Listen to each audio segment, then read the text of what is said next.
Welcome back, everybody. This is going to be a pretty fun segment here. No doubt Seattle has some interesting stops. Some of us might have heard of the Mystery Soda Machine. You just saw the Fremont Troll there, Seattle Underground Tour. But a new book, Atlas Obscura, highlights more than 600 of the most unusual and fascinating wonders of the world. 62, by the way, are right here in Seattle. One of the book's authors, Dylan Thuras, joining us right now. Good morning, Dylan. Thanks for having me. Yeah, thanks for being here. First off, I got to know, what makes something a wonder? So it can be a little bit ineffable, but there's a quality of surprise. There is a quality of it being hidden, something you might walk past and not realize is there.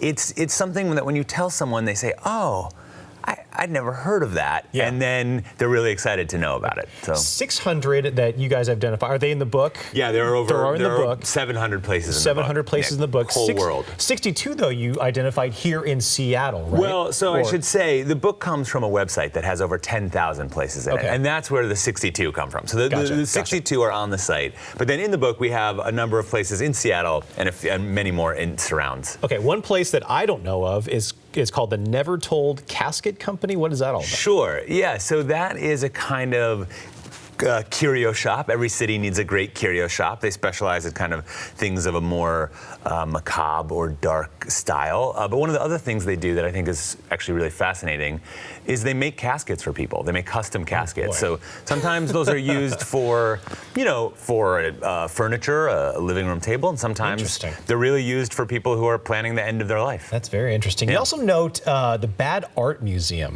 What's that about? Yeah, Obama, the original Bad Art Museum of Art in Cafe Racer in the University District.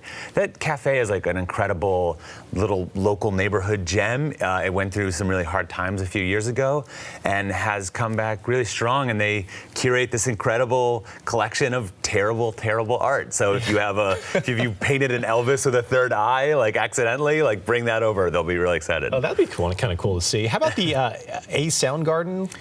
Yeah, the Sound Garden, which is where the band takes its name from. Yeah.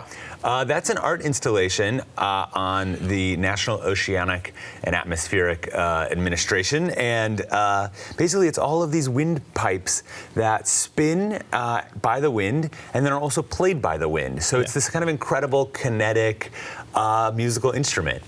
What are the tips if you're going to go to travel to a place? You just don't want to do the typical, I just want to go to the beach or the pool. How do you look for these type of wonders? I mean, do you go to a guide? What are some tips there? Well, I mean, if you're going to go to a guide, you could check out the atlasobscura.com website or look at the book. But a lot of it's being open to doing stuff that is a little bit off the beaten path. Asking people, what's a weird, interesting thing around here? When you get to that place, ask that person. The person who runs the little museum probably knows where the other great things are. And being a little bit intrepid, willing to take a turn that maybe you don't know where you're going, get a little lost. Yeah, this is so fascinating. I'm learning so much about Seattle. What about the UPS Waterfall Garden? Yeah, so that's a great little hidden, almost like a little oasis in the city. It's a tiny city park next to the original UPS building, and it's got this huge raging waterfall in it. That looks beautiful. You can go down and sit in there and hang out. It's open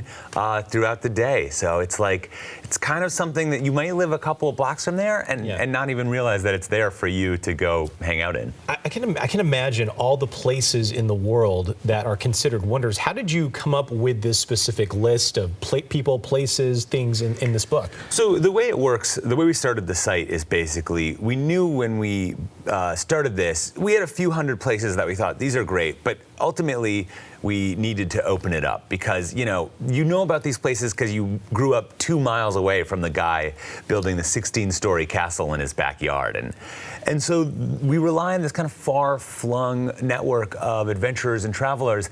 And really our whole philosophy is that everyone is kind of an explorer, as long as they're sort of willing to look at the world with sort of new eyes, a set of real curiosity about what's out there. That's great. That's great. So you have the book and you also have the website, right? Yep. So the website is? atlasobscura.com. Awesome. Yeah. Dylan, thanks for joining us. I appreciate that. Looking forward to seeing some of those places. Great. Yeah. You can catch Dylan, by the way, at Seattle Underground tonight. He's going to give a talk, tour, and even sign some copies of Atlas Obscura. That event starts at 9. And of course, we want to thank you again for joining us here, Dylan. Thanks. Appreciate it. Thanks so much for having me. All right.